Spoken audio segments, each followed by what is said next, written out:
Welcome to the RubberOnion Animation Podcast. We are fueled by an active community here, so if you want to participate, RubberOnion is one word, I'm everywhere, and the hashtag is RubberOnion Podcast. Use those and we'll see you. Everything else you can find on the website. I'm animator Stephen Brooks. I'm the RubberOnion. My co-host is fellow animator Rob Yulfo. This is a Hot Cocoa Show. It's a topic episode. Let's do this. I'm Don Bluth. I'm Harry Partridge. Hi, I'm Tom Moore, teenage superhero. My name's Adam Phillips. This is Robert Valley. And I'm in no way doing a forced plug. No, sorry. And you're listening to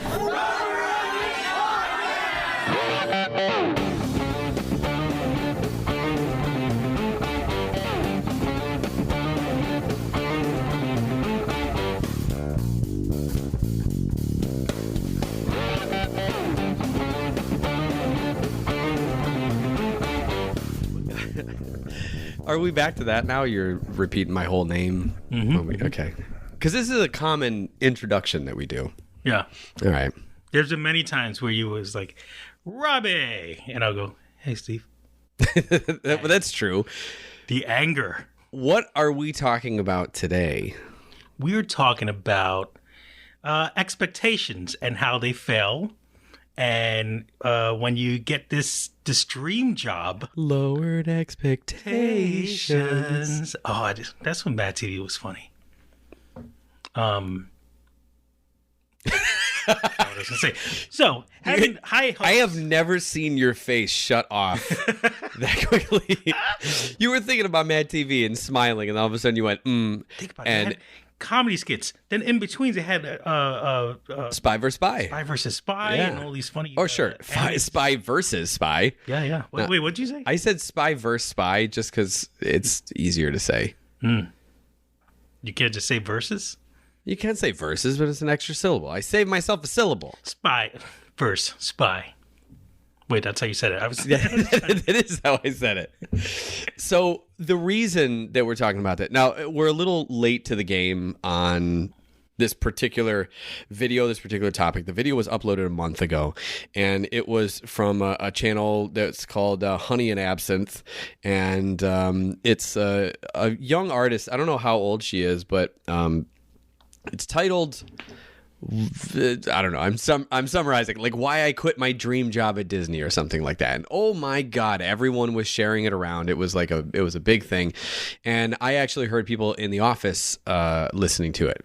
I caught on to it there was a really big laugh line that happened at one point with people that I know. We happen to have worked on a particular thing and have gotten a particular note from a particular someone who said to not use angry eyebrows. Mm-hmm. Like we drew all these angry eyebrows. You drew, eyebrows that would go kind of one up and one down and everything. And it was like, the eyebrows, they just look too angry. It shouldn't have any angry eyebrows. And so we couldn't use angry eyebrows. We couldn't make the facial expressions angry for it was like the first half of the show or something, which as an animator completely limits what you can do. Yeah. So when Especially she said when a character is screaming and yelling. And not screaming, like you can hear when someone is smiling. Yeah. But the voice actor is screaming in a negative way, in a negative tone. You can hear it. And we're supposed to keep them just like smiling with their eyebrows up and everything. Well, sometimes they want cock eyebrows. Well, they actually had to turn that's what I was saying, one eyebrow up, one eyebrow down. But they actually had to turn the one eyebrow because it used to be more of a judgmental cocked eyebrow, and now it's more of an inquisitive cocked eyebrow, right? So the original eyebrows were, one of them was down, right? And the other one was up, meaning one of them was furrowed down and one of them was arched up. Yeah. So it was kind of like, what, judgmental. Or The Rock. Or The Rock, yes. The people's eyebrow, if you will. And then the other one, the way that it was adjusted was to take that furrowed down eyebrow and to furrow it up a bit, not move the eyebrow up, but just furrow it up, kind of like you would sad eyebrows, and now raise one of them up. And it's like, what? Really? What happened? You know, what? Why are you saying that? I was using angry eyebrows as a way to bounce the eyebrows up. That's a great way to do it too, because it's a little bit of anticipation. But if you do that if you have that happen for more than 2 frames, like if it goes all the way down to angry and then comes back up, then it's like, why that it looks like a mistake. Like, you got to like sneak it in so it looks on purpose.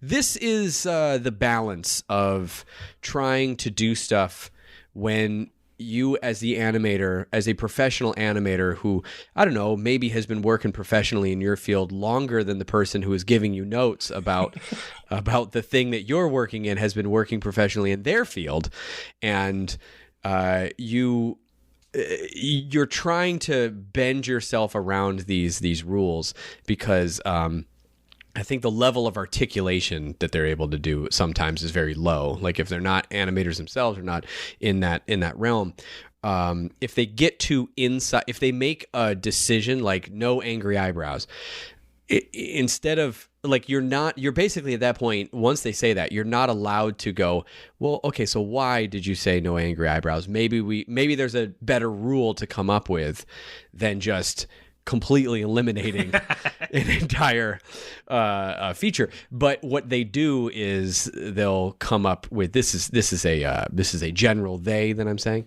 will come up with an idea to try to explain a feeling that they have that they can't articulate. And they'll say just like, I just keep noticing that there's all these angry eyebrows that I don't want. And it's really just noticing something but they don't notice the angry eyebrows that they do like. In the past, they just say, okay, no more angry eyebrows, and then they just won't notice them anymore, right? So it's kind of like that. I related a little bit to, you're on the highway and you don't notice all the cars that you've been passing, but you sure as fuck notice the cars that have been passing you. And then, if your thing is just like, all right, I just want no more cars on the highway. It's kind of like that. The worst part about that is we couldn't really express how angry we were because we didn't have angry eyebrows. The most that we could do was an inquisitive cocked eyebrow up. Questioned it, I think. What? That's strange. So anyway, that was a moment watching that, and some friends were watching it and laughing heartily because when she said, and I actually got a note from an executive that said we couldn't use angry eyebrows, and it was very fun because she's talking about a children's show. Yeah, this is not a children's show that I am speaking of. No, and it's very funny. But it's kind of like I feel like a lot of times someone in a position like that wants to do a good job, and so they may be looking things up. They may be looking for tutorials or something, and they find something on the internet, and they find someone declaratively saying like, don't have your characters angry before the second act. The second act is when everything goes awry. The first act, everyone's supposed to be happy. The second act is when everything goes awry. So they may read something like that and may make a statement like, no, this is it. This is story structure. This is comedy. This is what it is. You can't waste your angry eyebrows on the first act, or else they will have no impact on the second act, completely eliminating the idea that there's a bunch of ways that you can show someone distraught or sad or angry or furious. You can even show someone angry but sad that something is happening. You can show someone angry but happy that something is happening. You could show someone angry and hungry. It's almost like this thing that we do is an art form that we happen to know well. It's almost like that. So anyway, I guess we're just jumping right into it. But that moment was the thing that kind of caught my eye. I was like, okay, well, let's finally watch this thing. Let's see what this is about. Relatable moment. Yeah. So I had seen it before you did. You literally just watched it. Yeah, I've seen people post it. Yes. So it's just like, I don't want Right. to click things. Now, the first thing that I want to say personally before I get your reactions on it, because this is not about her video, this is more about just a general discussion. She brings up a lot of stuff that I feel like, yeah, it's good to talk about. I feel like that angry eyebrow thing, unless you have experienced it before, you don't really know why. Why would you even do this? And you'll sit there trying to figure out why. Why would you even say this? And imagine trying to animate a 1 minute long scene where the entire thing is someone screaming at the top of their lungs insults to another person, and you can't use angry eyebrows. It's insanity. It's a very difficult thing to do. So anyway, it just brings up larger points. What I did want to say about her video specifically was that she brings up a lot of points that are probably specific to her experience and the studio that she's working in. But I see a lot of people that are saying, oh, it's not like that. It's not like that. Well, now you're responding with situations that are personal to your experience, that are specific to your experience. So work doesn't really is not ubiquitous. It's not like you have one career and it's always one thing. So she says a lot in the video that, and this is the thing that animation sold me. It's a bit of a non-starter. That phrase, animation didn't sell her anything. She had an idea about what animation was, and I kind of want to use that idea to go into why. Why do people go into this thinking certain things, and other people go into it not thinking those certain things? All the things that she experienced, I have seen, and those are absolutely 100% true. I'm just going to say that off the bat. Everything she complained about, Yeah. I have seen in real life. My own personal experience, I didn't react to it the same way that she did. Always. The angry eyebrows thing was frustrating, and you learn to turn it into comedy a little bit. But all that stuff has happened. And people's responses that they've come around to, and well, I haven't experienced that. I've experienced this other thing, and yeah, I've experienced those things as well. So she's talking about cliques forming. Yeah, I've experienced cliques forming at work. But then other people were responding like, no, animation's great. I've formed so many, friendships and everything. And yes, I've experienced that as well. Again, it's almost as though life is not one thing. So with that being said, this is not bashing the video. I'm saying outright everything that she said. I can 100% back up. All those things definitely happen in animation, in probably most animation jobs. I don't want to say all, because studios of different sizes. I would say an average mid-size studio with a healthy amount of production overhead, executive overhead. If you work for, let's say, maybe even 2 degrees of separation to a major telecom company. I mean, just say this. She's working for Disney. She was saying, oh, I thought it was going to be the greatest value, and all they care about is money. You're working for Disney. Disney.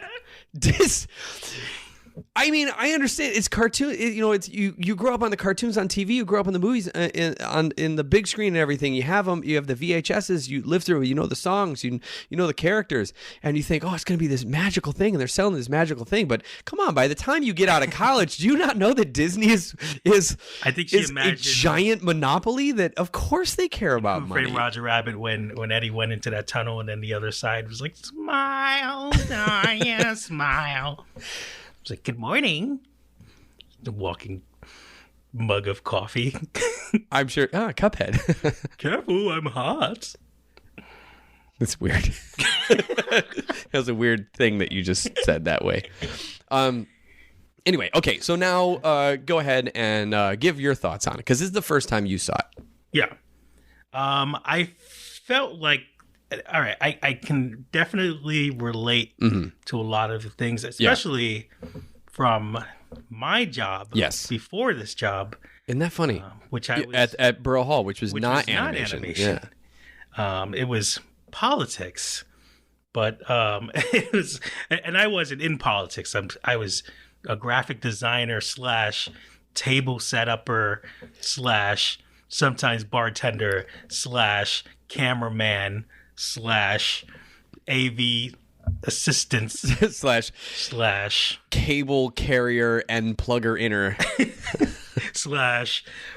push buttons to make it seem like I know what I'm doing / we need volunteers for New Year's. Robbie will do it. Yeah. Oh, did I ever tell you I got yelled at while getting electrocuted in the rain on New Year's Eve? That sounds like a chapter in a David Sedaris book. It's just I had to plug the freaking quarter-inch cable into the amp, and they're like, "Robbie, what are you doing?" And from a distance, I see him yelling, and I think my parents went to see me as well, but they were like in the crowd. Yeah. And I'm getting electrocuted. I was like, "This is how I'm gonna die." On New Year's Eve, in front of my family, in the rain, in front of my family, while being yelled at. Thankfully, I didn't. So what I'm saying is, you think you got it hard, sister? No, that job was that was like 13 years. And it was ups and downs and stuff. Sure. But I feel like, from what I take it, it's a very kind of young state of mind where it's just like, I think well, she is young. I don't know how. She said she worked there for 4 years and went there out of college. So I'm assuming. I'm just going to throw 25 out there. I'm assuming 25. Yeah. Not that the age itself should matter, but with age comes life experience. And if she'd been in the workforce for 4 years, the perspective that she's going to have coming directly out of art school going into that is very different than my 13 years coming out of tech school and then going into animation independently before going into a studio for the first time, and your 13 years going straight into politics, not really politics, but you working in, I mean, basically your life was kind of like the Parks and Rec department in Parks and Rec. Like it was that kind of thing, but in Brooklyn Borough Hall. It's like a small degree Veep. Yes, yeah, exactly. Small. Yes, if you cross Veep and Parks and Rec together, yeah, sure. That's what I you're drank doing. beer with the mayor. Well, the mayor was in the place, but it was early. in the morning too. You drank beer close to the mayor. Yes. It's less impressive, but you did get a picture with Shaggy. So I mean, all's right with the world. That's true. Yeah, you see moments like that. Yeah, and then you moved from that full-time job into a completely different career, which is something that you've been doing on the side. So our experiences are going to be different than her experiences. Yeah, and some of that is colored by, I'm sure that 4 years into working at Brooklyn Borough Hall, you probably have some thoughts like that. Like, I can't believe it's like this, Oh, yeah. And then 5 years after that, you're like, stupid? Of course it's like this. You're but working. I also had that mindset when I went into Borough Hall. I think a week later, I was just like, yeah, I'm going to work here for a bit. Do my own stuff. Become an independent animator. Boom. And 13 years later, I was like in my 20s. I had that mindset where it was just like, I'm going to start off here and then it's all going to work out. And tons of opportunity happens where it's just like I had the Trip Tank deal. Yeah. I had like all these kind of like freelance things. And like, but she's right as far as like having to know people in the industry and stuff like that. There are things that she mentioned, but I feel like if you're working for Disney for 4 years, I mean, you should kind of just deal with it for like. I feel like leaving. Well, she also said she was throwing up at work and getting and she was getting offered higher positions, and she was feeling sick to her stomach about them. There might be some of this where there are just certain things that she wanted, and like we also have to acknowledge that maybe she doesn't even recognize. I don't want to psychoanalyze her, but some of it may be. Maybe anxiety over her life going in a direction that she didn't want it to go in. Other people maybe would want those kinds of promotions, but she may have seen a trajectory. Like she said that she's like, I thought that the directors and showrunners had like, the most say out of anything. The thing is, maybe at Disney, like a showrunner doesn't have a lot, but like it depends on what studio you're at. Some directors will have a crazy amount of control, and some showrunners will have a crazy amount of control. While in these two examples, the other won't. So and those aren't only the two sides. It's not like there's only a showrunner and a director. There's also producers. And one of the things, if you Google what does a producer do, like if you do that right now, you're probably going to come up with a whole list of things of producers can do nothing to get a producer credit, or they can do everything. So I think I remarked recently, I watched McMillions, that's on HBO. It's a miniseries on the whole. McMillions? Yeah, it's a miniseries on. Do you remember the? I thought that would be my rapper name. I'm McMillionaire. Is that not a rapper's name already? Do you remember the McDonald's Monopoly game? The things that you remember those? Yeah. There was a whole scam that happened where it was something like 75% of all the winners were frauds. They won by fraudulent means. So someone had like cracked the system, and there was like this little organized crime inside ring where they were just like winning amongst themselves. Can you imagine if it was a Hamburglar? Rabble. And Grimace. Rabble. Park Avenue. Anyway, so I was watching that, and it came to it's a pretty interesting documentary, and they have some kind of colorful characters in it. It's exactly what you want in a little fun crime documentary type of thing. Yeah. So come to the end credits, and it says executive producer Mark Wahlberg, and I was like, what the fuck is Mark Wahlberg? Slapped his name on there. So but then a friend of ours told me, oh, he probably just bought the rights to that like before it became a thing. Like he probably was like, this is a crazy story, and then he just filed some paperwork to buy the rights. That never happened to Wahlburgers. Okay. We know too much. Ooh, I questioned someone, and they were like, wait, no, me? No. Nice. I didn't try to steal your money. I was going to make a joke about like kicking someone's head in because he did that. Oh, yeah. Yeah. But no one likes to talk about that. little too soon for that. But just I did want to remind people that Mark Wahlberg has asshole in him with gusto, with some left over. Anyway. You save that for after dark show. A boogie night, I like to call it. Okay. I can't follow you down this.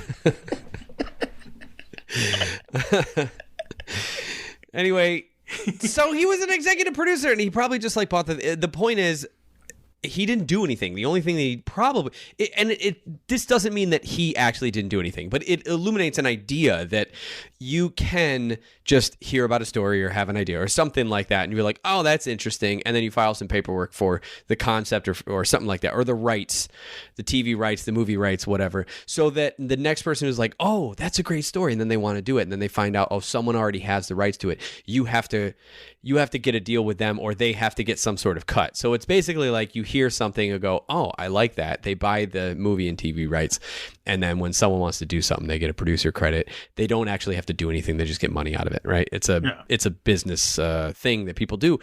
So there's like go to Kickstarter or something. I mean, I guess that's not okay. Functionally, that's not at all how this works. But I guess, yes, you do get it. You have, I guess, become a backer. Not really. No, it's more like you just staked a claim in it, and they have to credit you. Yeah, because you already. It's like you bought a parking space, and someone wants to park in that space, and you're like, all right, but you're going to have to buy it from me. And I get to put my name on your car. What the fuck was I saying? You totally derailed me. Oh, so if you look up producer, what does a producer do? Producers get all sorts of credits. They can either be completely so hands-on, they're making creative decisions even. But then there are other producers who really don't do anything, right? They're just kind of there in name. And I'm thinking about someone like, I remember listening to, I always say this was one of my early animation studio, like how's an animation studio run kind of tutorials or lessons, was the special features, the commentary track of Futurama. Yeah. And hearing David X. Cohen on all of those, he sounded like a very hands-on producer. Like he's in the records, he's, making design decision or like approving designs, and he knows everything about every part of the process. Like he seemed very hands-on. He seemed kind of like a showrunner, but also produce. So showrunner can also get producer credit, right? Usually I guess they'll get producer credit. That's what they'll be, and that they'll kind of be the showrunner. So you have a lot of varying levels of involvement of a lot of different states in the animation industry. So it's not just like, sometimes, like sometimes people ask me, what do you want to do? I was like, well, I'd like to direct something bigger and something for a wider audience than the things that I've directed, which have been freelance stuff. I'm an assistant animation director now, and I feel like that's the direction that I'm going, but it doesn't always mean the same thing. Directing one show might be different than directing another one. You might be able to make more creative decisions, make more structural decisions on the structure of the story and the season or whatever. And there are some even like directors of pilot episodes who basically they kind of set the tone for the rest of the show.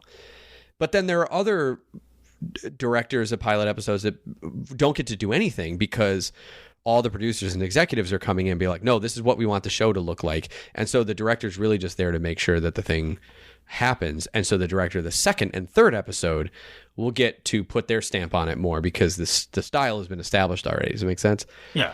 So animation, I guess, in summation, if you want to drink, because I rhymed,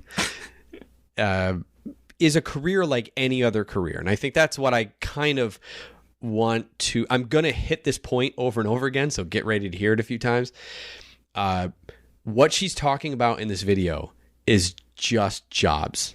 Yeah. It's like, this is, a lot of this stuff is like, you encounter this stuff at like every job. And I think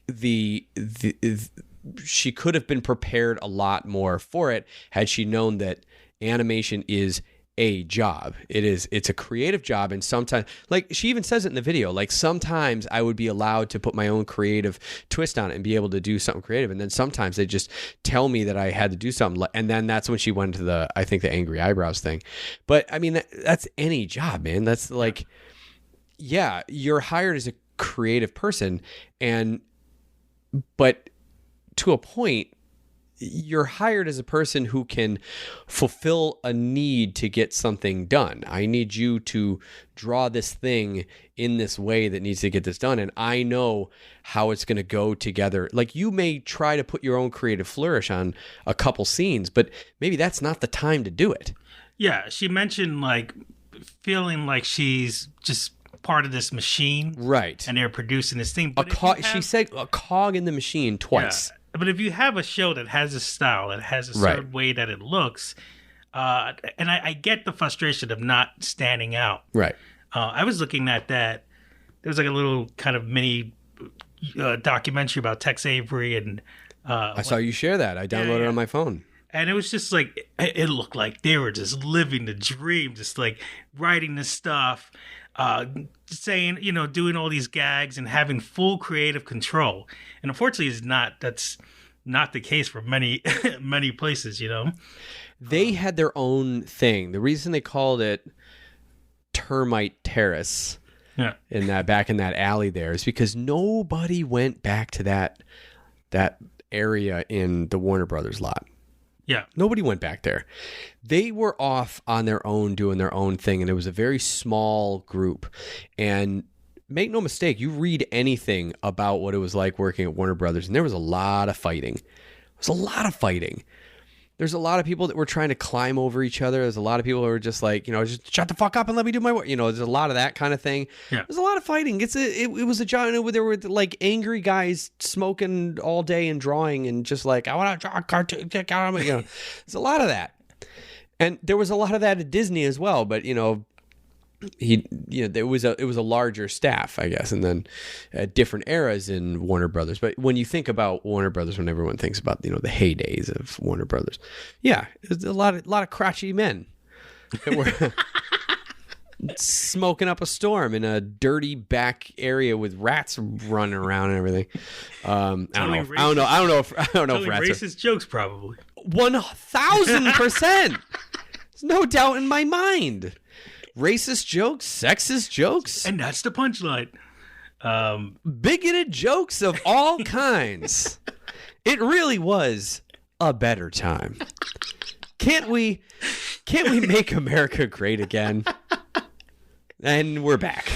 And it's funny because it is kind of like that when I say that bring 2D back, or like, the save traditional animation, that bring 2D back people is make America great again. It is a lot that there are a lot of conservative animators. I'm gonna bang that drum just until people recognize this, because if you thought it was upsetting that your career in animation meant that you went to a cubicle, which, by the way, lucky you. Oh my God, can you imagine? Right? Such luxury? A cubicle? You get your own cubicle? I want to draw where I can a drawer. He said drawer, people. I want to draw. I want to draw. Why won't they let me draw in the animation place? I would like to draw. Well, I was going to say, like working in Character Animator and After Effects, you don't draw. How do you animate? Oh, Command 2. Then a box goes into the timeline, and then it gives them emotion, but no angry eyebrows. How do you animate Command 2?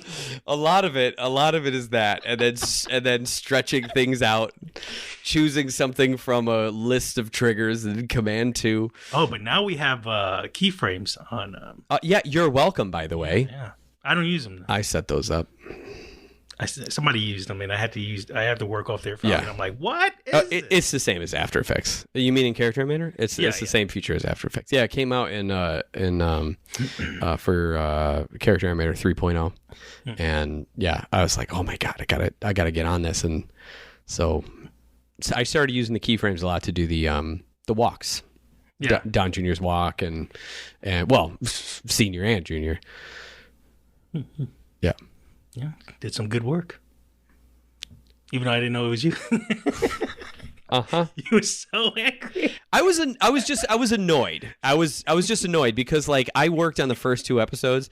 I'm not credited on those first 2 episodes of this season. Yeah. I set up all the tutorials and all the things for you guys that came in. I mean, obviously, Jacob did a ton as well. He made a whole bunch of videos, but for our team, for Team Even, I set all that stuff, and I was getting everything set up, and of course they had to switch me out before the full team came in to start anime. But I went to the meetings and I wrote all the notes and everything, and I was making tutorial videos and everything. Oh yeah, you definitely gave us a really great start. As soon as we worked there, everything was. I was pulling double duty. I was doing that and setting up this new show, and then I sleep, and then I was like, oh, it's just magically here. Like I'm in the office. That's another thing about working in the animation industry is animators don't get really the credit that they deserve. Well, that's not entirely true. It depends on the studio that you work in. Yeah. There are studios where it's funny because you think about something like an advertising studio, a studio that does a lot of advertisements. You'd think that would be the cubicle, cookie cutter, cog in the machine type of thing. But the couple advertising the studios that have focused on advertising, I don't want to say advertising studios because they do other things as well, games and do things for like special stuff for Nickelodeon and things like that. But the studios that I've worked in really do value your creative input. Like the meetings that you'll have there are very much like, okay, we have a client, it's advertising, they got a whole bunch of money and they want something to look really cool. And a lot of your job is just exploring what something could look like. So you go through this whole process of exploring like, how's this ad going to look? How's this thing going to look? What are we doing? What medium is it? Is it on an app? Is it online? Is it a commercial for TV? Is it projected onto a building? All those things. You have to figure out what is it going to look like in the medium that it's in. You kind of do these mock-ups and designs. And then once they start going in a direction of that, then concurrently it was like, okay, now we got to start talking about how it's going to move. So you bring other people in, the animators, the motion graphics people, to go, okay, so now we need to talk about out of these styles, do you imagine how can we get these things to move? We're kind of imagining these types of things, and you'll go off and you'll mock up some movement stuff. You'll be doing a whole bunch of those, and a lot of those won't be used because the client may choose one of the concept designs, or they may kind of combine them, and they may take a hard left turn and do something completely different. All you're doing is exploring things. You're just exploring, how am I doing something? What am I doing? And then once the client really settles in on something, then like essentially the final pitch of production is made where they go, okay, now knowing this and everything, this is how long it's going to take us to do this. This is what we can deliver. This is what it's going to look like. And then you're off and running. Then you got the designers doing the designing, you got the animators doing the animating, you got compositors doing compositing, and you put it all together. And it's like this really fun, creative workflow. And usually it's a team that's pretty small. You got a few people in each department, and everyone's just going bang, bang, bang, go, go, go. Each department may have a bunch of people, but as an advertising company or as a company that is doing a studio that is doing creative work for advertisements, if you have a list of, I don't know, 15 designers or something like that, then you may say, all right, you 4 are working on this project. We need you 6 on this project. You know what I mean? You kind of divvy it up that way. And so you may be working on one project or 2 projects concurrently as a designer, as an animator. You get a lot of creative stuff, and it flows a lot that way. Yeah. And then you'll work in an animation studio for a TV show, which everyone would look at and be like, well, that's just really fun because you get to create all this stuff. I challenge you. But now I've been watching a lot of Bob's Burgers. I'm sorry, I'm monologuing here, but I've been watching a lot of Bob's Burgers, and one thing that I make note of a lot is any time that there is something really fun that's happening, and I go like, I know that if I'm watching the animatic, I'm going, I want that one. I want that shot. Yeah. I'll think of a studio that has, I don't know, let's say, because there's a lot of different people. There's storyboard artists. There's designers who do backgrounds and character designs and things. And then there's animators, and there may be compositors. There may be special effects animators. You'll probably have a person who does many different things. Like you have one person who's in the animation department, but they also do special effects animation. But then you have another person who's in the rigging department, and they also do special effects animation. They just come at it from 2 different directions, and one will do one will do the other. It kind of depends. It's like, I have a solution that will work for this water. Great. You do that. Or I have a solution that will work for this ketchup coming out of the bottle. Great. This other person will do that. So one will be done through Toon Boom Harmony, their special effects, whatever, or through Particular, through After Effects, or it will be hand animated by a completely different person. Yeah. I guarantee most of the people who work on that show are cogs in the machine. They are lip sync, eyebrow moving, eye line fixing machines. That they are factories that make these things, because most of the show is just chatting and not doing a ton. Yeah. Even Family Guy has moments where they actually do something different. Like whenever they do like a cutaway or something like that, they had that whole Disney skit in one episode. You know, they'll put a little more life into something. Sure. But yeah, I always knew. I never had the expectation that animation was just like, you look at every time I saw the Pixar thing when they always wearing the shirts, the Hawaiian shirts, and they're all on what do you call those? Segways? Segways. I'm like, yeah, that looks fun. But I'm sure there's fights. I'm sure there's moments where things aren't working. Inappropriate touching. Inappropriate. People get a little handsy. And I feel like, yeah, I've always known that animation would be a job. But even with where I'm working now, where we're working, the most stressful moments, I'm like, but the payoff, it's going to be something great. I feel like now, though, is if for me, but like, I feel like now, it is a good time to make a decision because it's easier to be an independent artist, I think, now, especially if you made a viral video saying I quit Disney, and now you have people who want to see you kind of succeed or something like that. I think about like the most famous quitting Disney story is Don Bluth. Sure. How he quit, then started his own kind of thing. He didn't just quit. He quit and poached like a ton of animators and brought them over and made like one of the greatest animated movies of that time. And definitely like everyone that I know, everyone our age remembers Secret of Nim. Yeah. I loved that movie. Still love that movie. It's like the Moses of animation. Because he's religious too. That's true. And I guess he lives out.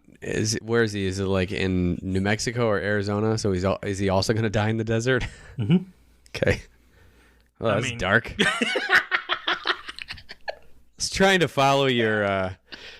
Are you going with he's leading people away? Yeah. Or is that's the idea? Okay. And like people go and then, they follow him. Uh-huh. I don't know what would represent the sea parting. I don't know that he was that genuine in his I think he was more like, I'm fucking fed up with this. Who's coming with me? We're going to do something different. I think it was a little bit more like that. I'm as mad as hell, and I'm going to take a blow. Were you trying to do network? Yeah, but as if it was network, but he had to sneeze in between. Can you imagine screwing up that line? Story doesn't work out too well for him either. No, yes, it's a job. We all know this. Like I said, we're going to be banging this drum for a while. But some of the things that she brought, like the click, right? She said that there's just a lot of clicks. Again, some of that is just, some of it may be you, some of it may be the studio. I was thinking about that. It's a personal thing. Like maybe you were new and there's already established people. Like, you guys listen to me.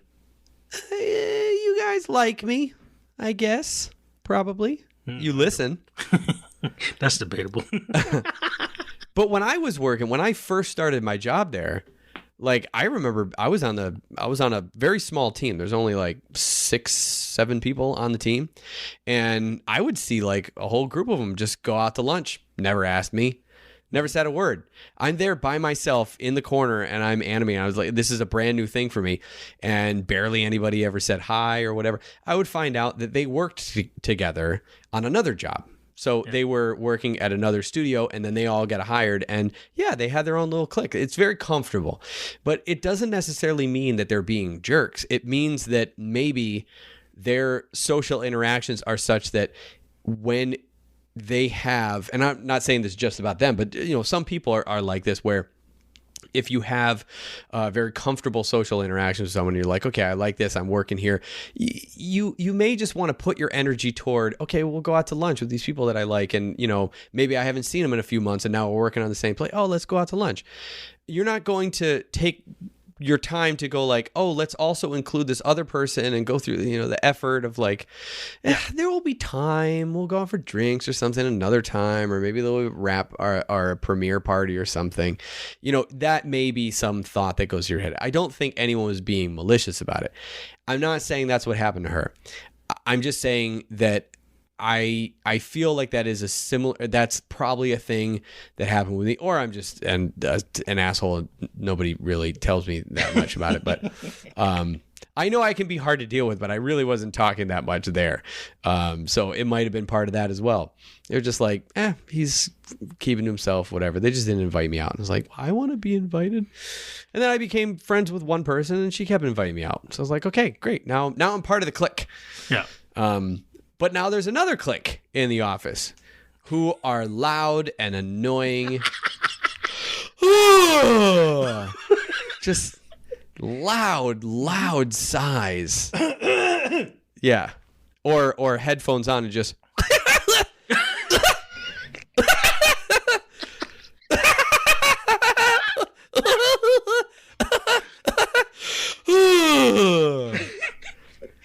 That's what it's like. God, I want to take that audio and put it in the Joker.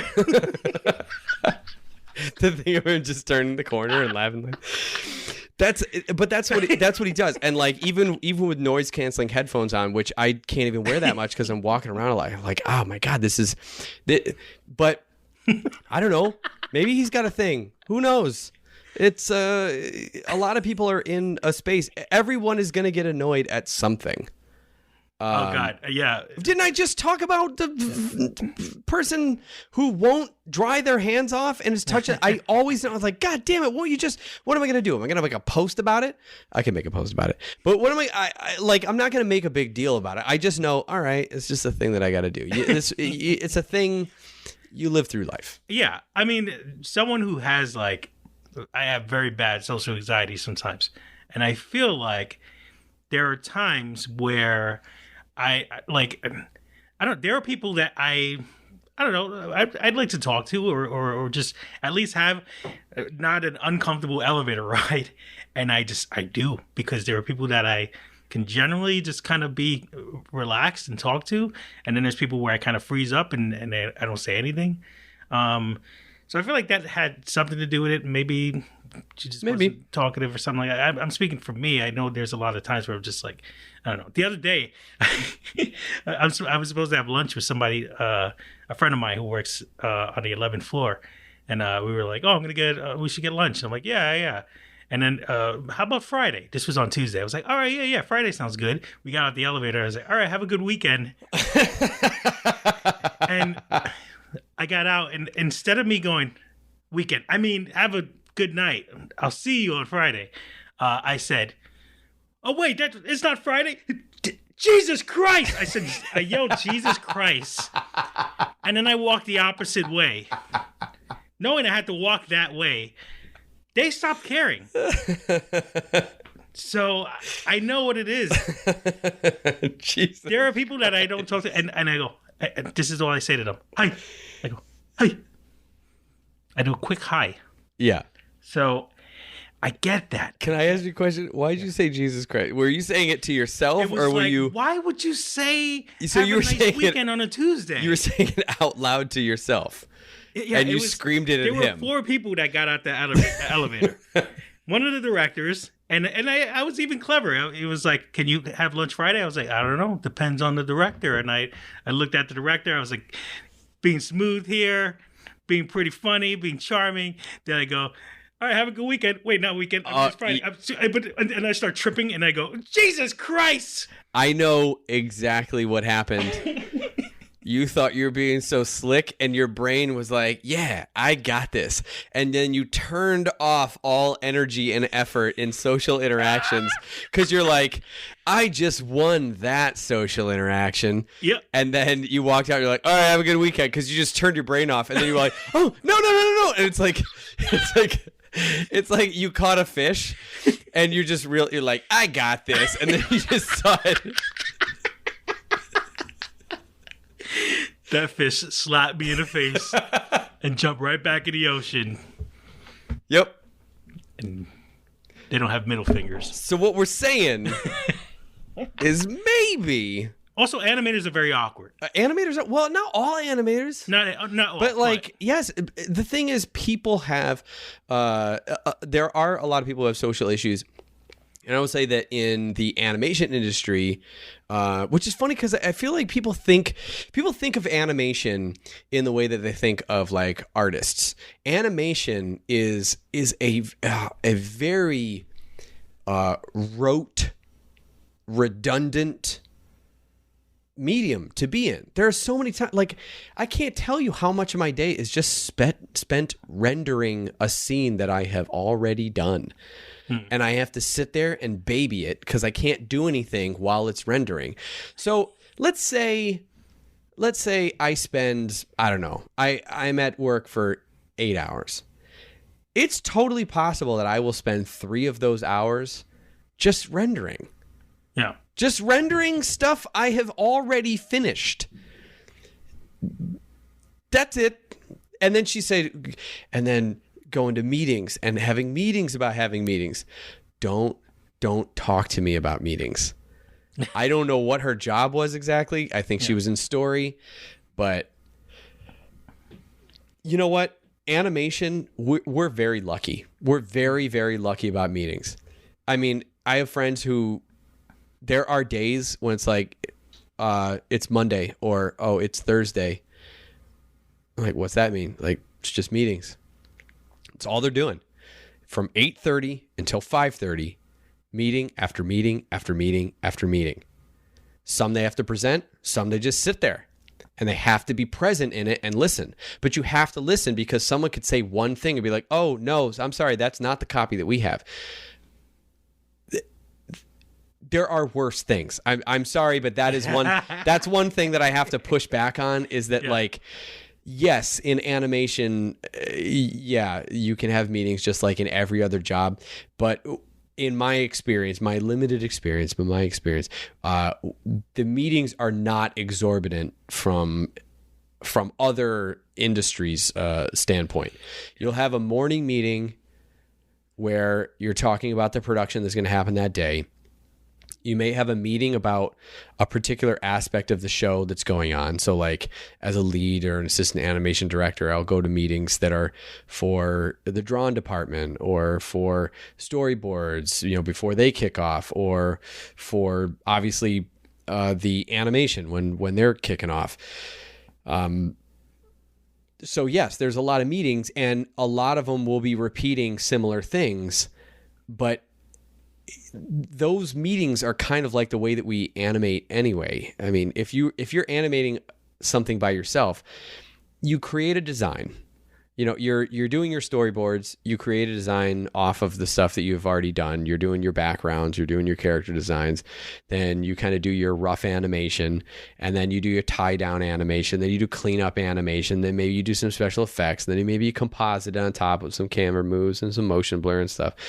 Every single one of those steps, you need to have a little meeting of like, is everyone on the same page? Are we all good? We know what we're doing. Yeah.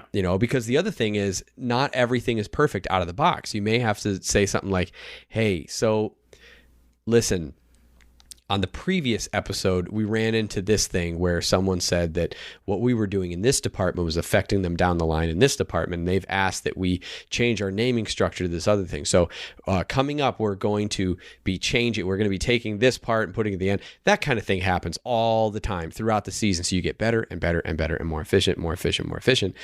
And it's not so that your job will become easier.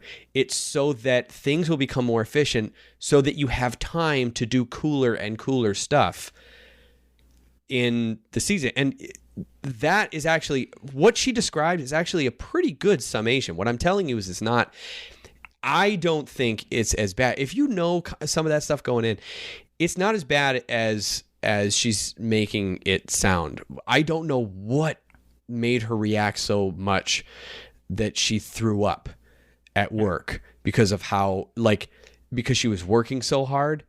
but she was also a cog in the machine where she couldn't use her creativity. So maybe the thing is she just felt like, I am not making any decisions.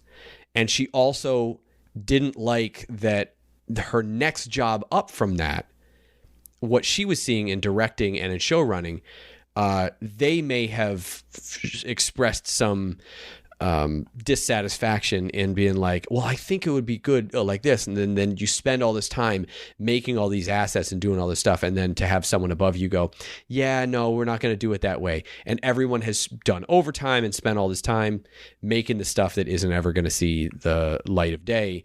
And you as a producer or director who thought you were doing something really cool, it's been undercut. So as someone who's right under that, looking at, oh, that's what I get to look forward to. Now, instead of doing the stuff, Now I stay even later, go to even more meetings, and have the benefit to tell other people to work overtime to do a thing that may be squashed because someone who is not creative at all makes a decision because that decision worked on another completely unrelated program and they want to do that. I totally understand that perspective.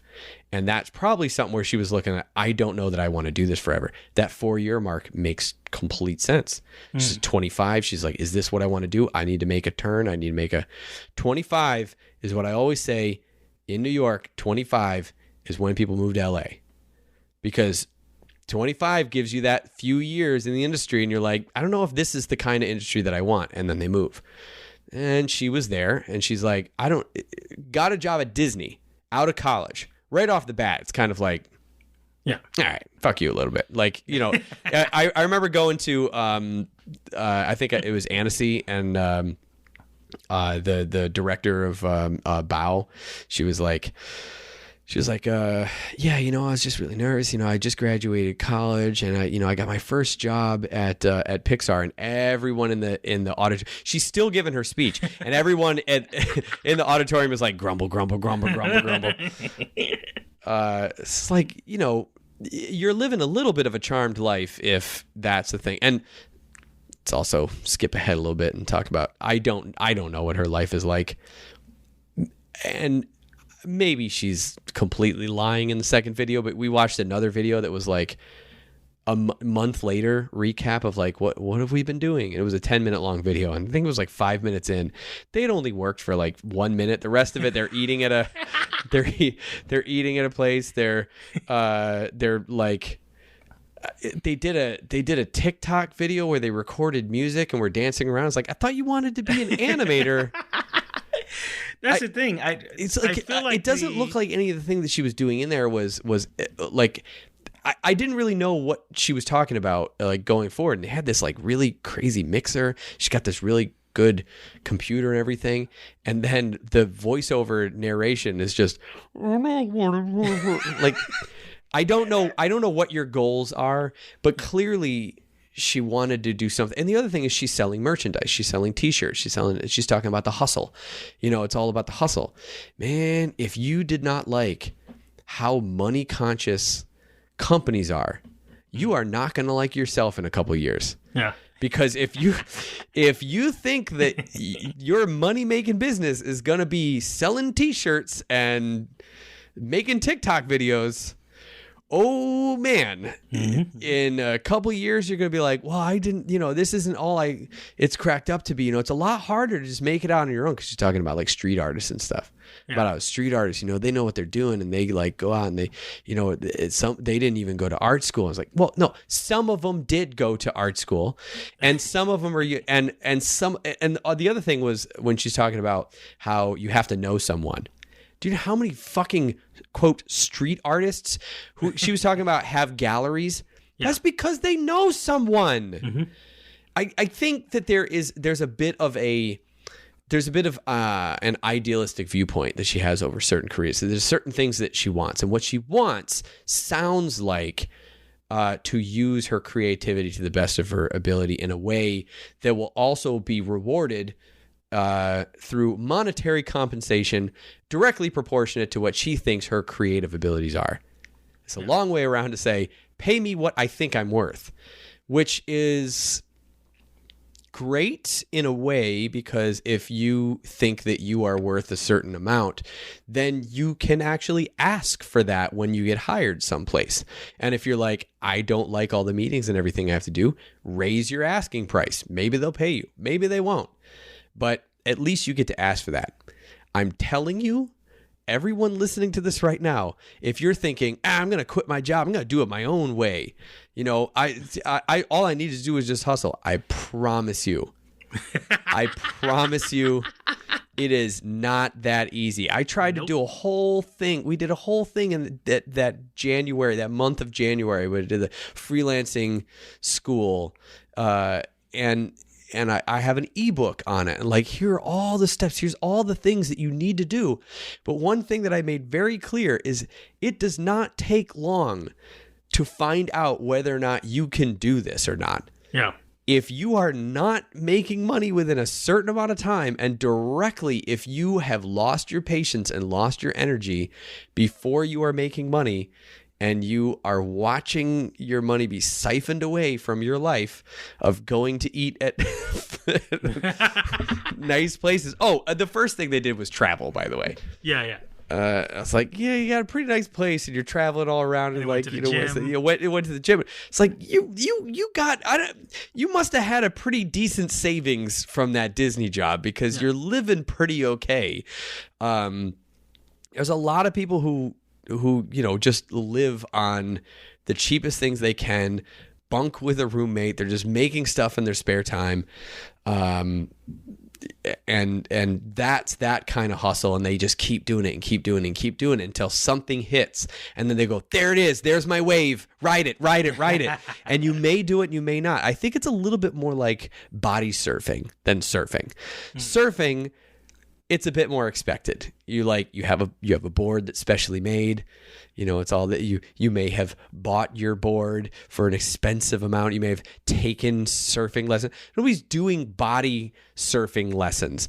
It's just you're out on a wave and you paddle really hard, and by sheer luck of your body shape and the size of the wave and the speed at which you happen to be going and got it just right, you may be able to ride that wave in. And you know, you can keep going back and trying it again and again and again and again until you get too tired. But once you feel that tired, you're going to have to go in. Otherwise, you will drown. Or get eaten by a shark. Well, there's always sharks out there that are, wanting to come up and just take a little bite out of your leg. Like, they're not going to kill you, but they're going to make sure you're going to get out of the water. Yeah, it's... That metaphor went really far, by the way, and actually, I'm pretty glad at how it all came around. I think that metaphor works, or analogy. Hey everyone, Stephen Brooks here, cutting into my own show to let you know that this episode is supported by listeners like you on patreon.com/RubberOnion. If you like what you get from this show, you see value in it and want to keep it going, consider becoming a patron and get basically everything related to the podcast early and or exclusive, including our new Podcastimation, which you get to see a full month early. It's like a subscription, but you get to pick the amount. The more you give, the more you get. The show can go on. Patreon.com/RubberOnion. Check it out. As always, thanks for listening, and let's all meet up back at the forum on RubberOnion.com. I'll see you there. I feel like, I don't know, because I feel like she had the vision, tunnel vision of wanting to be successful and directing a show, and she wanted that right away, and she has kind of like this kind of gloomy look towards it, where she sees like the people who are making it don't deserve it, and everyone's jerks, and like it's just a very like kind of negative mentality towards the industry. And yes, that is there. Sure. But sometimes you gotta eat shit in order to get... You heard it here first, folks. You gotta eat shit if you want to get a steak. All right, maybe your surf analogy. If you want to surf and turf, you gotta eat some shit. How about this? If you want to eat shrimp, sometimes you got to eat the shit that comes with it. Exactly.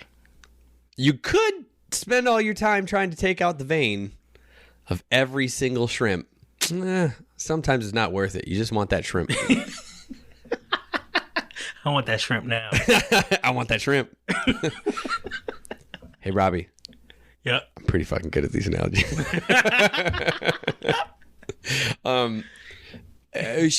There was one other thing that was brought up in the video, which was that, it was, there are people that are, it was the people that you know thing. It was the people that are not talented will jump up because of people that they know, and people that are talented will not get opportunities, because they're being taken by other people. I won't necessarily say that.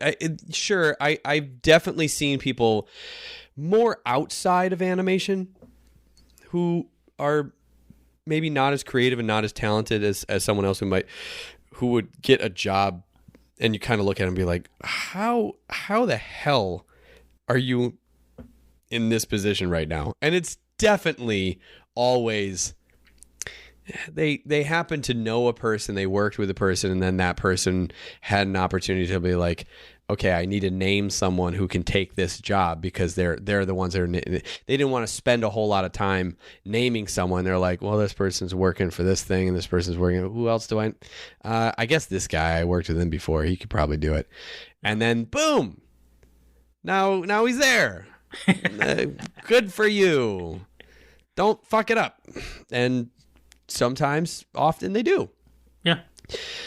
But there are other times where you can get leapfrogged in your job because someone who has been promoted is friends with someone else, and they are asked specifically, who would you recommend? Who do you want for this position? They're going to pick the person they feel the most comfortable with. And even though that person may have not been promoted, may have not been next in line for this particular job, sight unseen, the fact that this person above has been promoted, they are then asked to essentially pick a person to promote. They're going to pick the person that they know.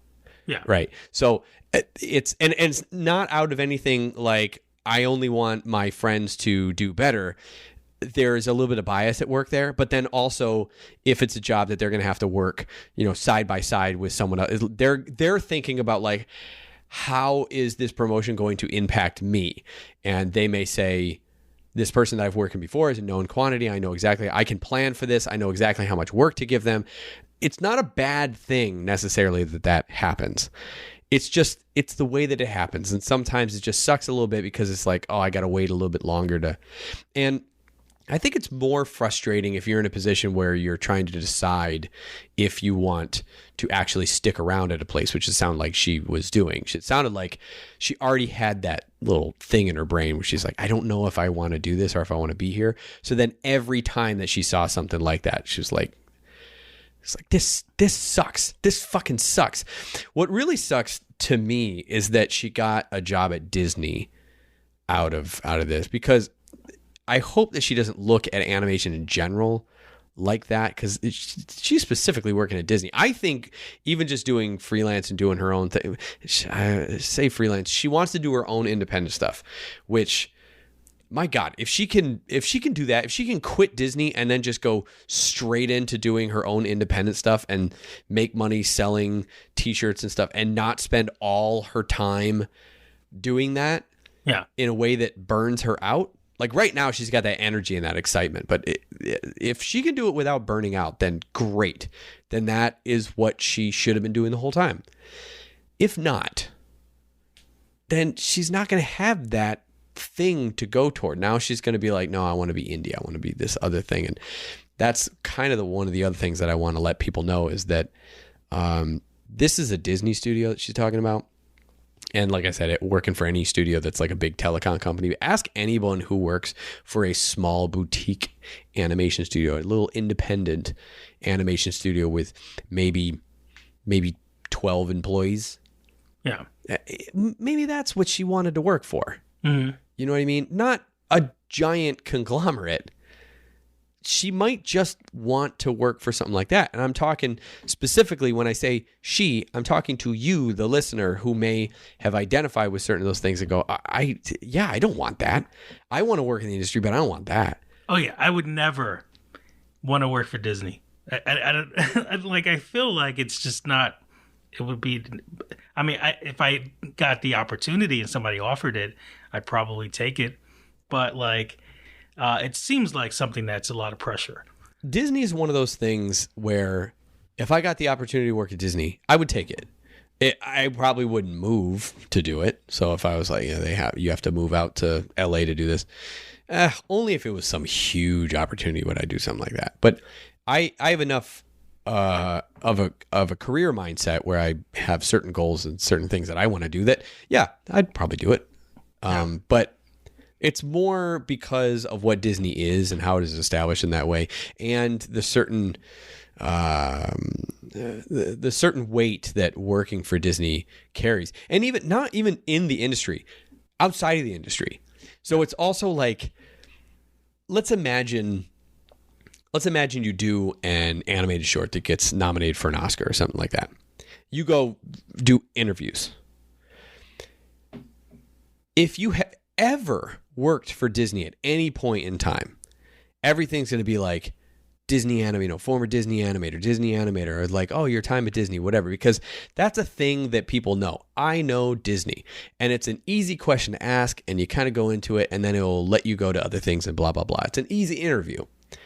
It's one of those weird things that is kind of like when you have a job that is a little bit hard for people to grasp what it is you actually do.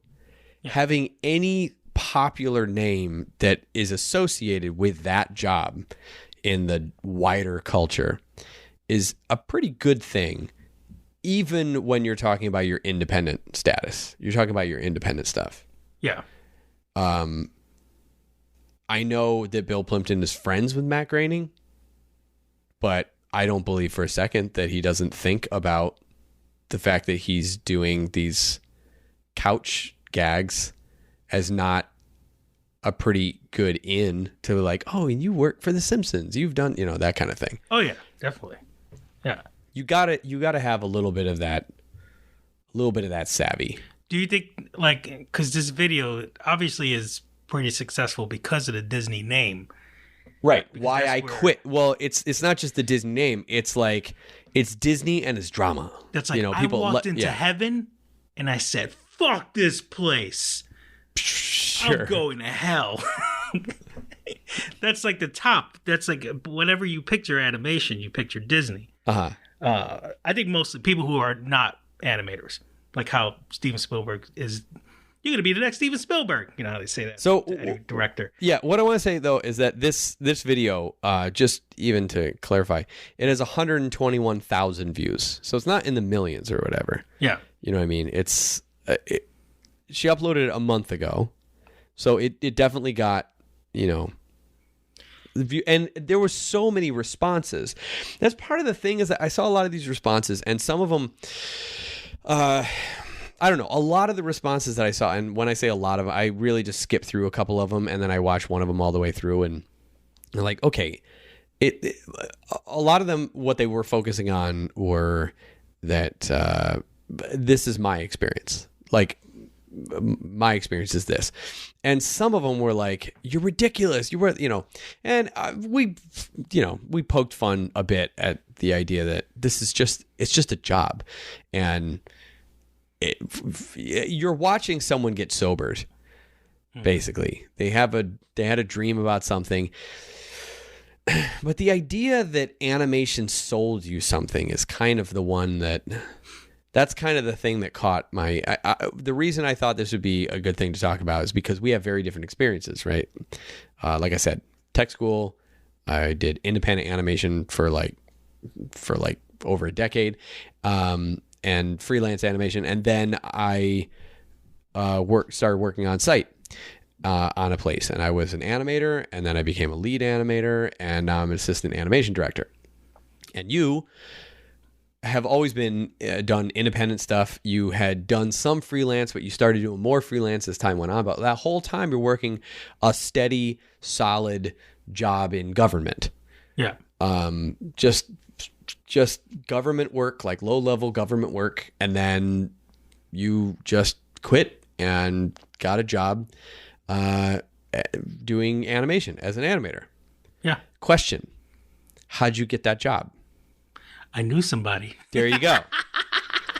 So I'm looking right at him. So this is another thing that I thought was interesting, because she does say that. She's like, it's all about who you know and everything. Like, okay, here's another thing that I might politely say, fuck off with that. Yes, what you're saying is that some people who don't deserve the job that they have, which I don't really like the term deserve anyway, but some people who you have thought like, this person is like really not good at what they do, but it's just because they know someone. And what you're talking about is you're talking about entitlement. You're talking about someone who feels entitled to this thing because they know someone, and you're being passed over. Talented people are being passed over just because they know someone and it's easy. Like hires like, that old phrase. However, it is a good thing sometimes that you want recommendations. People want recommendations. You on a personal level might want a recommendation to work with someone. And if I know someone and I know what kind of work ethic they have, and they go, yeah, I work with this person, they were really great to work with, creative too, then I'm going to take that under very serious consideration. And if I see something in there that I like, it's basically their job to lose pretty much at that point. Yeah. Someone else has to be much better, or they have to be maybe not as good as what I was being sold. And I might even go back, depending on how much weight I have on the recommendation for this other person, I might go back and be like, listen, I looked at the reel. I don't know what I'm looking at. It might be something like that. Yeah. Recommendations carry a lot of weight. This is why people put a lot of weight on, or put a lot of emphasis on networking and things like that. But there's a lot of, like, I don't want to say entry-level jobs, but when a show is kicking off, they need to hire as many people as they can. And there's a lot of people who get hired who have no connection with anything. You get your connection for working on the job. Yeah. You work on the job, you talk to the people, and now you're a connection. Now you're a thing. These people who I worked with when I came in to the show. I came into Our Cartoon President second week from animation hires. So the regular animation hires were hired the week before me. They were already, and then they looked at it and were like, we're going to need more people than this. And so they went for a second round of hiring. So I came in second week, and there were already people there. Now, the first wave of hires, a lot of them came from a studio that had just wrapped. So there was a whole bunch of animators who were free. And one of the people who was in a pretty high position came from there as well. Yeah. And so they're like, well, I worked with this person and these people. And then they came on and they're like, oh yeah, I worked with these people and I think they're free. And you put your little blast out on Facebook and you message people and you're like, hey, if you're looking for work, there's this. It's not as evil, I guess, is what she's making it sound out to be. She's making it sound like, I'm only going to hire my friends. This is Jerry Lewis. The lady. Hire her. She's a nice lady. Yeah, it's kind of like it's not like how people are like, you know what, I'm funny, I could be a comedian, and then they go to have a Netflix stand-up special right away. No, you have to at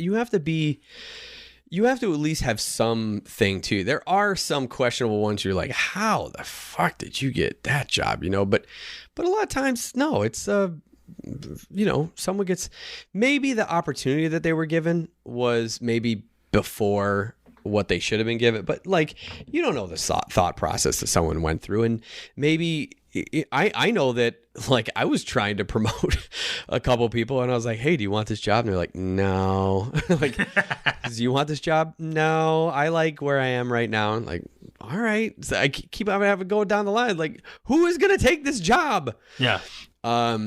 So yeah, you may end up in that kind of situation. I just think that that one in particular was one where I was like, okay, this one I'm going to push back on, because the other thing, and I don't mind saying this, there are a lot of people whose dream it is to work in animation who are not going to be the stellar animators. They're not going to be the ones who are like the star animators, and they're going to be the ones who are going to look at their stuff and look at their portfolio and like, I'm really trying. I'm putting as much work as I can, and I'm learning as much, but I just cannot get my portfolio to look at like these other people's portfolios. And I really hope people like that don't get discouraged from trying to get a job in anime. Sometimes you may just go like, yeah, animation may just not be for you. But there are a lot of jobs out there that you're a cog in the machine is exactly what you might want, and is exactly what someone may need in order to work in an industry that they love. Yeah. They may just not be able, they might not be great draftsmen. They might not have a crazy ability to do something. And they might be super talented musician or something, but they just don't want to do that. Maybe they're a fantastic cellist. They're like, I don't want to play cello. I want to draw. But they just can't draw. They can't draw the way that you're expected to draw on a time frame in a studio. You may have your own particular style that like is just not on TV. Yeah. And if you're given an opportunity, and usually it comes through writing, usually it comes through story. If you have a very avant-garde style, if you have a really weird style, a very strange style, and you want to show, storyboard. Go into story. Story is your ticket in. You get in a story, you are closer to the writers, you're closer to the beginning of production, you're closer to the showrunner, because they're going to watch everything that's there, and you are going to be able to impart certain story beats, and that will show a storytelling penchant, or that you have the ability to do that. And it's also going to make it easier for you to pitch shows, because you're pitching them by way of panels, which is what storyboards are. And you might know this is what they want to see. So you're working in a studio, you want to pitch it to a producer, here's the thing, and it comes with my style. Yeah. That's the way in. My point about this is that there is probably a place for people in different ways, but maybe you just don't draw very well, and you just want to, maybe you can in between. That's why in-betweening was a thing. In-betweeners, that was like an entry-level job, because it was like, I'm going to give you my drawings. I'm going to give you timing charts for literally everything, and all you have to do is draw the lines proportionate to that. Yeah. That's it. It's like being a factory worker. It's a cog in the machine, as she says. Favorite Pink Floyd song. Another cog in the machine. Yep. Hey you, sitting at the Cintiq, trying with your drawing glove on. Can you draw me? Hey you. So you just want to sing that in the street to someone, like it's just you and that one person down the block. Don't know how to wash your hands. We're talking about the same person. Sure. Clear your throat and laugh out loud. Laugh out loud. I thought you were going to rhyme it with hands. Like a man. Okay. All right. What was I going to say? Oh, yeah. I feel like there are people. I want to be eventually an independent animator. I see like the way Bill Clinton is, and the way like, you know, Ralph Bakshi or something. It's just like having this status where It's almost like a top comedian where anything they say is funny at some point, you know, like having my own kind of thing like that, my own independent style. And I feel like it's a good being in the industry. I know that I'm not going to be the star of the show, and I understand her because I feel like she has that thing in her where she wants to be the star. She wants to be Totally the person. Yeah, Look, she left her job. She's making merch. She's doing TikToks. You know, I left my job. I make merch that no one buys. I make TikToks. No. Everyone sees That's those true, TikToks. Are you I kidding me? Oh, yeah. But I'm a TikToker is what I'm saying. So I'm going to leave my job and just settle on that. But, yeah, do you feel like this video is kind of damaging to young, inspiring animators? Yes, If that's they why saw we're that talking and about it. said, well, I don't want that world. Yes, but hopefully it can be inspiring to those who are like, oh yeah, actually I want to work in cartoons, but I don't feel like I'm that creative. I want to be a cog in the machine. Like sometimes some people just want to work. That sounds great. They just want, and that's actually what she was saying. She was like, you know, and some people, you know, it's just they work at Disney and this is where they are, and they treat themselves like celebrities and stuff. I'm sure she's talking about a particular director that she worked with, and she just can't name the person. Yeah, because as far as working go, I love to be under the radar. Well, that's it. Yeah, isn't it funny? I like to do my own thing. Yeah, but not there. right. I don't want any of that pressure. It's Right. Like, you know, oh, this is Rob's.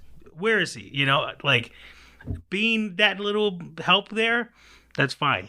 I love making my posts. Hey, look, we did this. You know what I did for that? I made an eyebrow move. I made one gesture.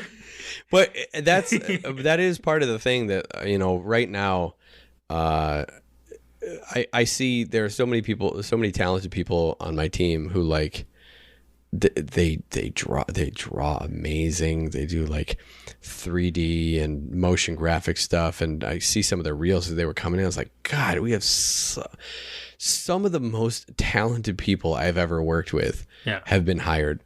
And then there are some people who are really struggling, who have, you know, their reels are pretty fun, but they're, you know, very, very limited cartoon, you know, it's their style, whatever their style is, but they just have a real hard time grasping certain things.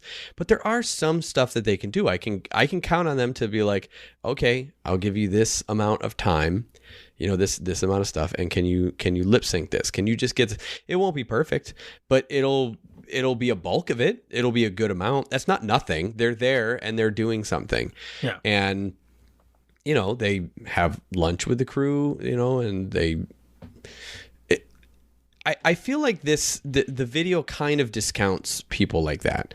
People who want to work in it and they're afraid that they're going to have to do what she's saying. They're afraid that what they would have to do is, oh my God, I'm going to have to like, they're going to be like, hey, can you make this crazy dancing thing? I promise you, no one's going to give you that when you first get hired. First of all, no one's going to give you something that they don't know that literally anyone could do. Yeah.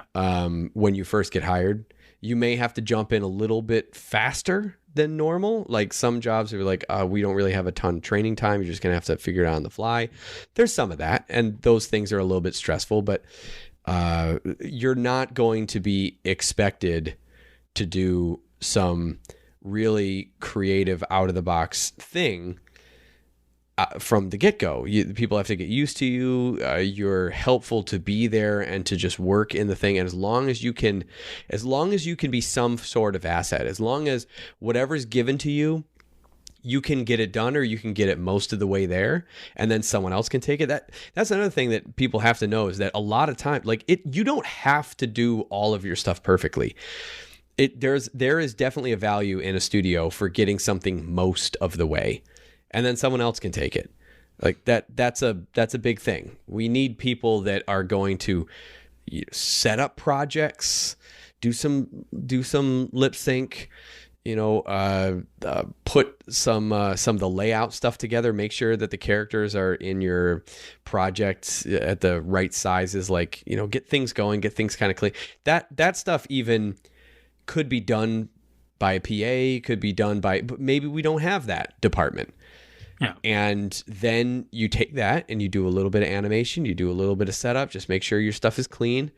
And then, someone will take it more, the rest of the way, and they'll do some more.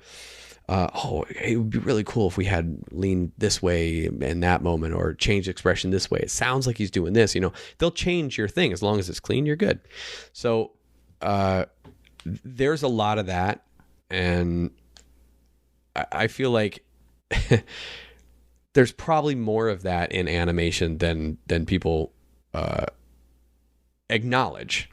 Yeah. People who are not super talented, crazy, creative artists and animators, but they just really want to work in the industry. Mm-hmm. And they go in there and they do their thing, and that's it. And you're good. You're fine. Yeah. Don't worry about it. Like, I feel like people worry way too much about, am I doing this right, or am I doing this great? Am I doing this super creative? Like, you're not going to be given something like that. Definitely doing. Can you imagine the stress of, like, you get hired and, like, okay, now make this main character dance? Like, it's my first week. Definitely coming into the second season of Our Cartoon President. Right. Oh my God! Remember all the concerns I had? Yeah. I was telling you, what happens if? I mean, this is going to be on TV. What if you're late? What if you're running late on something? I'm like, oh, you just pass it to somebody else. Like, yeah, that's exactly it. Because like everything felt like the end of the world. Right. Well, because you're thinking about it, and you're thinking like, oh my God, there's an air date. There's a thing, that people are counting on me to do this thing. It's like, it's not that big of a deal. You do as much as you can, and then you pass it to someone. They're not going to hire you and fire you in a week. They hire you and you do some stuff. And if you're slow, you're slow. You take a little while to catch up. It's not that big of a deal. Now, don't go into it going, whatever. Yeah, now I wish I had those concerns, because now I'm just like, it's rendering. Goodbye. But like, it's weird. I think my follow-up question, and probably my last question, is, yes, will this affect her getting back into future business? If it's would they see that like, oh, you kind of talked a lot of trash about? So it depends. Job. It depends. It might end up being the most watched thing on her channel, and if so, she definitely cannot use her channel. Well, I guess she could. Like, that's fine. I don't know. I mean, my name, like, I apply things. Mine's. My email address has @RubberOnion at the end. Mm-hmm. Like, literally anyone could just go, RubberOnion.com, what's that? And then they go there and then they see all my shit. It's whatever. I mean, I put that stuff out there. It's how I've gotten every single job that I've ever gotten. Everyone knows I'm RubberOnion. That's the point. I put it out there for a reason. And part of it is a little bit like, it's part of you, and maybe you just feel comfortable in not wanting to work at a place that isn't cool with these thoughts or this type of expression. So I probably would not turn around immediately and try to get a job someplace else. Like, she just posted that 1 month ago. I probably would not immediately turn around and try to get a job, like, let's say even within the year at an animation studio with that video. Yeah. Just because they might look at it and go, maybe it's you. Yeah. A lot of employers are thinking that, which, obviously you can't discount that maybe a small portion of it is the way that she is perceiving certain things. But I'm telling you, and I'm telling all these fucking guys that I saw on YouTube videos that were just going down the list of all the things that she had experienced, and was like, it's not this. And like, I guarantee that she experienced all those things exactly the way that she said she did. They may have been colored differently because maybe she was already in a position where she was like upset about this one thing, and so it made this other thing like much worse. And certain things compound on top of one another. That's normal stuff that you go through. Anyone would look at something like that. For her, it was just too much. Yeah. And I think you're right. I think it's just a situation where she just wanted to work out on her own, and it was not a self-fulfilling prophecy. People use that term or that phrase like a bad thing. I just meant in the way of she kind of made her own future, and like I just really want to once that earwig gets into her where she's like I just really want to be independent. I really want to do my own thing. Then that idea starts growing and starts growing and starts growing. And as that is growing, it's really pushing all this other stuff out. And she's looking at it just going, this is not the place for me. And so when she's given this promotion, she's going, I can't do this. Turning down promotion opportunity after promotion opportunity because she knows she's going to get locked in. And maybe at that moment, she's like, I don't want to go up to management because then that's all I'm doing. I want to just animate.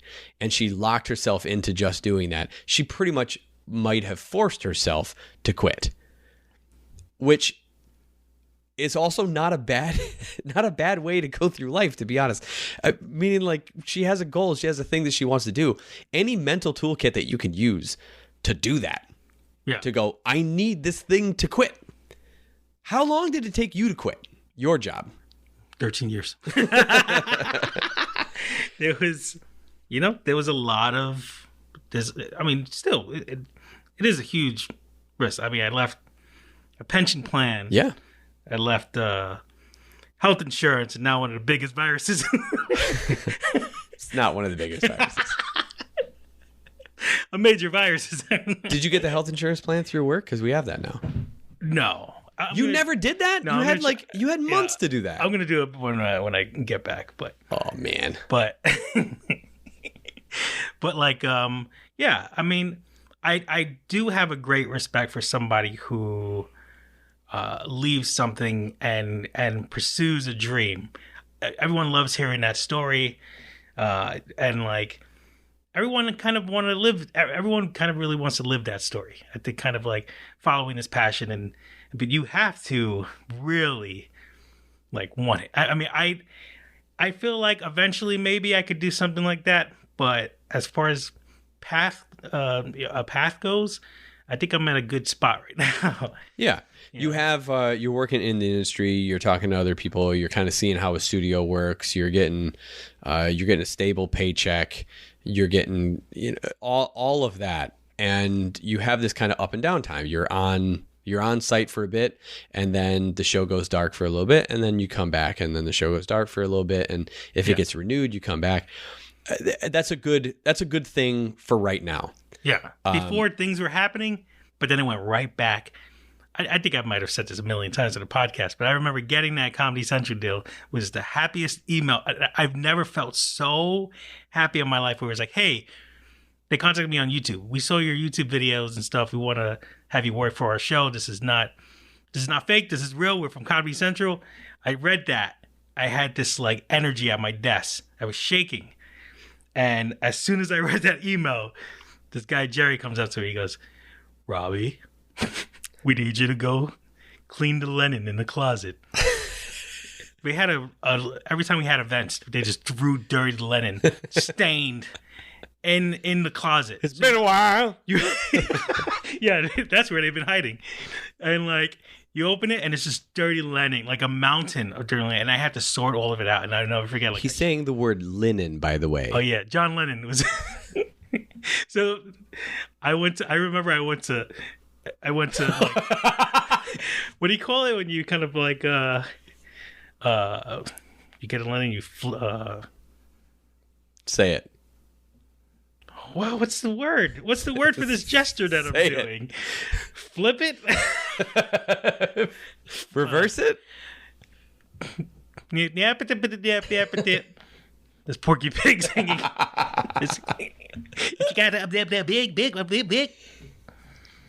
Let me Church. All right. So I went to shake one of the Lennon out. There you go. And a chicken bone flew out. And at that moment, I was like, God damn, this is all going to end soon once I get this Comedy Central thing. That was 2013. And then after the Comedy Central thing, I stayed working at Borough Hall. Do you mind saying how much they paid for your short? Oh, man. I think it was probably like 4,000. 4,000. Yeah. How long was the short? Oof, must have been maybe 2 minutes. 2 minutes. Yeah. So $2,000 a minute, and they owned it. Yeah.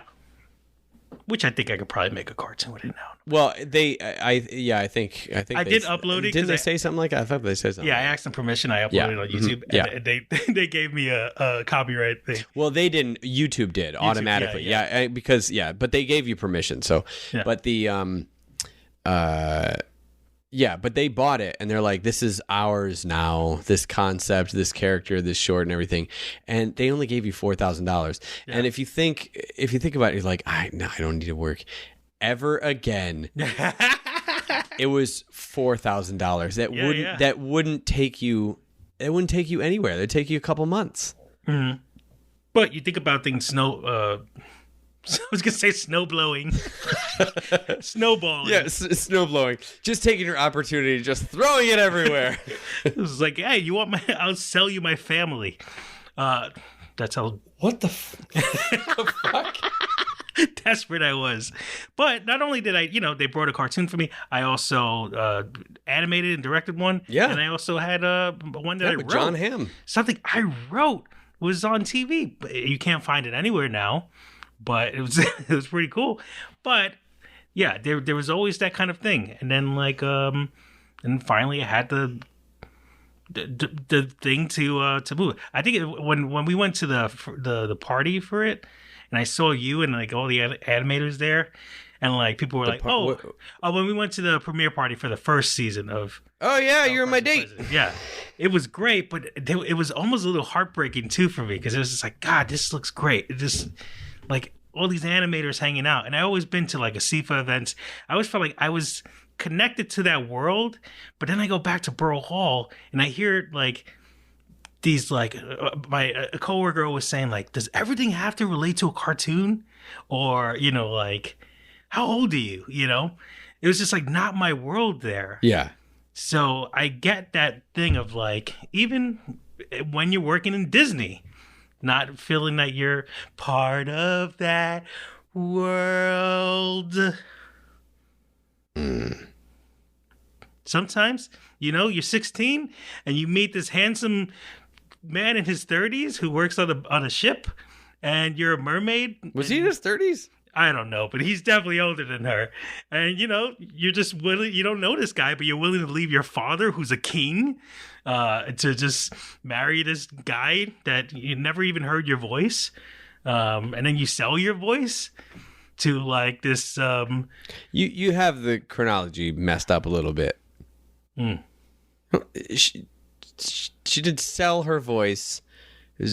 She mystically traded it for the opportunity to have legs so that she could. You have it backwards. Oh, okay. So she traded her voice for legs. Where are you going with this? Sometimes you got to take a risk. And sometimes chicken bone flies out. Or you're going to be stuck shaking chicken bones out of London. Perfect. Yeah. I mean, we talked for a while about it. I feel like if we talk any longer, we're probably just going to go in circles. But there's a lot to be said on this topic, just because it's working in the industry, and I feel like we have an animation podcast. A lot of people listen, might want to work in animation or already do work in animation or just have an interest in animation. Some people may have an interest in animation and want to work in the industry at some point. Yeah. And I'll tell you, like, that is something that I see a lot, especially when we go to conferences or something like that. A lot of people are like, yeah, I'd love to work in it. I do it independently. I do it on my own. And I'd love to work in the industry, maybe do an animated short or something. And I get the feeling that people are talking about doing an animated short because they want to do an animated short. They want to build up their portfolio, or they want to do something to like hit it big or something. Some people feel like they're nervous to try to get a job at a studio. I mean, the worst that you could do is like try.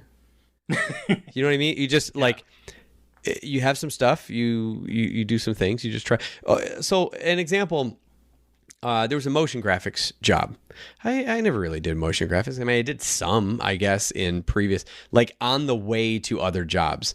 I would do something and they'd say, can you also animate our logo? All right. So I'd animate the logo. And so I had some things that kind of looked motion graphics-y. And in order to get this motion graphics job, I took some of those, I clipped them out of like my entire, 10 years of anime, because it was relatively recent. 10 years in animation. I clipped all those out. And then I just went, all right, I'm just going to make a couple motion graphics things just because that's the thing that I have to do. So I spent, a day, I think, focusing on some motion graphic stuff, which most of it was just through like tutorials. It was like, how do you make this 3D text? How do you do, whatever? And then I threw together a motion graphics reel and sent it on, and I got a job in motion graphics. Yeah. Because most of it is just like, you just have to get your foot in the door. You just have to get there. And then most of the time, the stuff that you have to do to get in the door, like the stuff that's on your reel, is like much better than the work that you're going to be doing. A lot of times the work that you're going to be doing is just like, hey, can you just like put a footer on this video? Like, oh, yeah, okay. Then you put the footer on and they're like, oh God, you know what? It's a different text now. Can you just like change the text? And then you do it in like 5 minutes and re-render it. And they're like, oh, that was so fast. I'm talking about like jobs that are not in animation, but like, let's say, it's that kind of thing. But even in animation, most of the stuff that I would say, this is probably a thing. Most of what you'll do is you'll get into an animation job, and if it is for a show, for like a TV show, there will be a little bit of a tutorial. There'll be a little bit, there's onboarding, and then there's a little bit of a tutorial, but like, watch this. They might give you a little bit of a background, a little bit on the program, like not a ton. They'll expect you to know at least a little bit about the main program that's being used. So if they say like, do you know how to animate in Toon Boom Harmony? Yeah, you should probably take a weekend and learn some stuff about Toon Boom Harmony. But that's probably all the information you really need to know once you get hired, or even if they ask you. If your reel is decent enough, pretty much all you need to know is a little bit about the program. You go in, they'll tell you kind of the rest of it. You'll have some time to learn on the job, because everyone is going to want to teach you something about the specific way that they do it. A lot of it is naming, structure, where you put files, the order in which you do things, the acting rules in which you do things, no angry eyebrows, that kind of stuff. Mm-hmm. Important things like that. Important things. That's the kind of stuff that you'll encounter right in the beginning. And then the first things that you're going to be getting very small things. Stuff like, here's a small scene. It's a 5-second shot of this character reacting to something that this other person just said at the table. And you're only getting that shot because they're just sitting at the table. It's a little 5-second shot. It's the only shot. It's a tiny little background.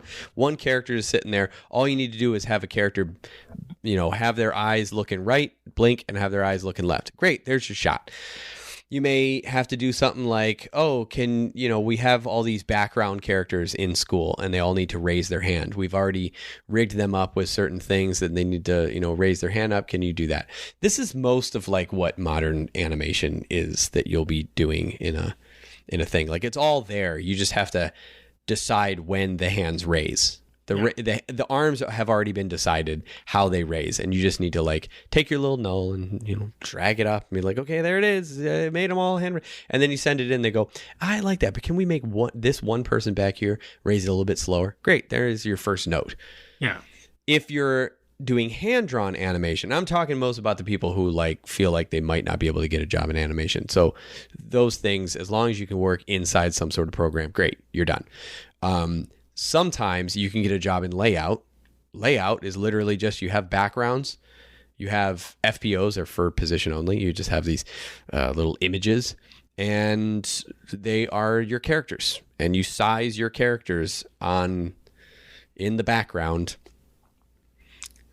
That's it. That's what you do. You just set that up so that people are kind of ready to go. There's your layout, and you put them in the position that they need to be in, and just like, okay, they're on the left here, and then they're on the right over here at this time, and so that the animator, when they go in, knows what to do. And this is if you have a character rig or something like that, or if a character needs to walk and they've just been animated walking in place. You just need to know,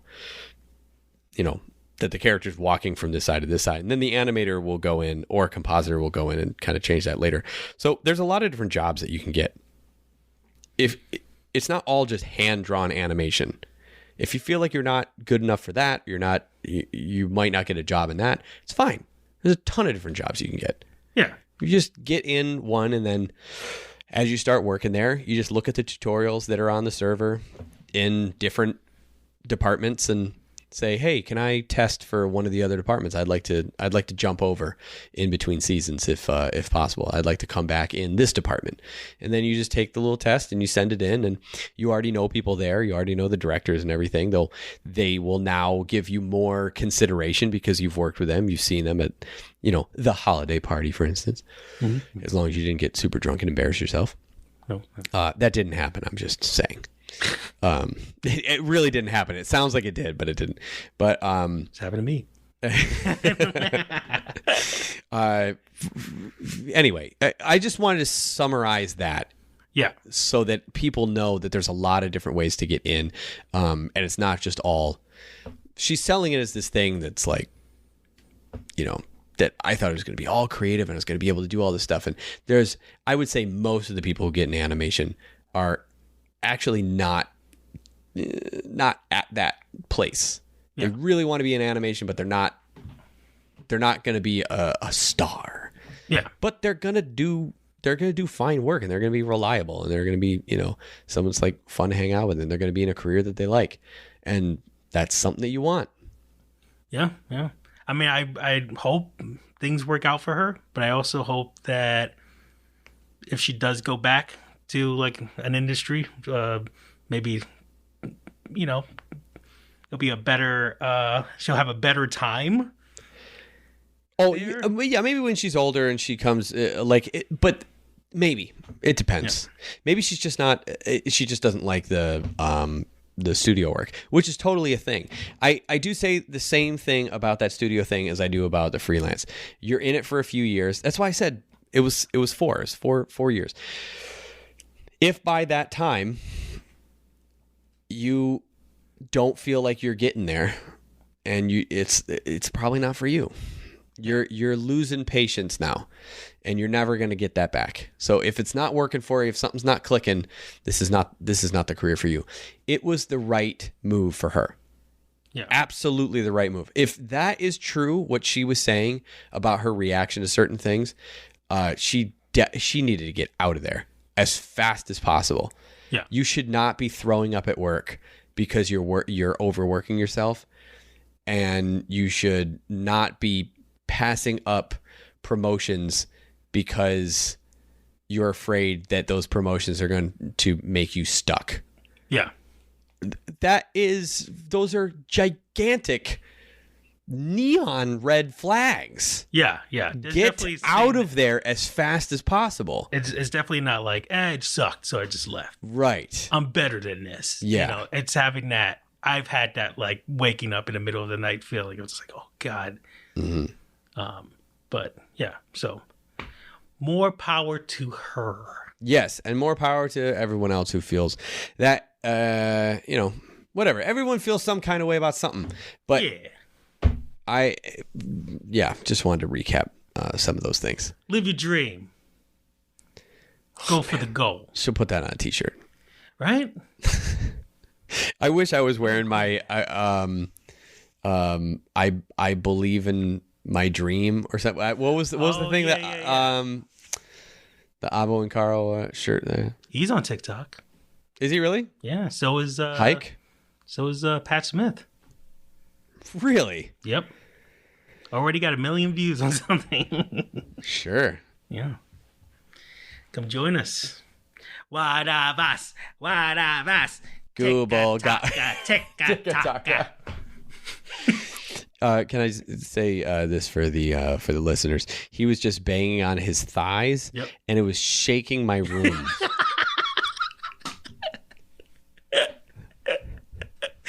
Now I'm gonna stomp. Go straight down to the first floor. Yeah, from the 4th floor. Okay, we're good, right? Yeah. Okay. I'm gonna quit this podcast right now. Oh, and God. live my dream by going home and going to sleep. And recording your own podcast, because I feel like that's a similar, The Roberts. I said this joke before. The Robert Funyon. Now I'm just tired. I mean, I'm tired too. It's pretty late. You don't want to do podcasts, man. You know, the host of the show is always like a jerk, and like he has his own clique there, and like he said he was going to give me whiskey earlier. I didn't even get whiskey. I was drinking water out of a Christmas cup. Yeah, why didn't you get any whiskey? I'm not helping myself, man. It's like, It's literally right there. You see, it's sitting right there. It's too late now. But whatever. But we did have. I had a gyro, chicken gyro, Euro, and it's all good. But make your own podcast. Live your own dream. Follow your goals. Quit school. Smoke a cigarette by a tree, and just wear some shades. I have to mercy kill this episode. We're done now. Yes. I was waiting for you. I didn't know how you were going to summarize it. Yeah, I'm trying to grasp. No, I get it. Yeah, I get it. Anyway, hopefully it was a helpful conversation. It was interesting overall. We haven't done a how you doing or not how you doing it. We haven't done a oh my God, what do we even call these episodes?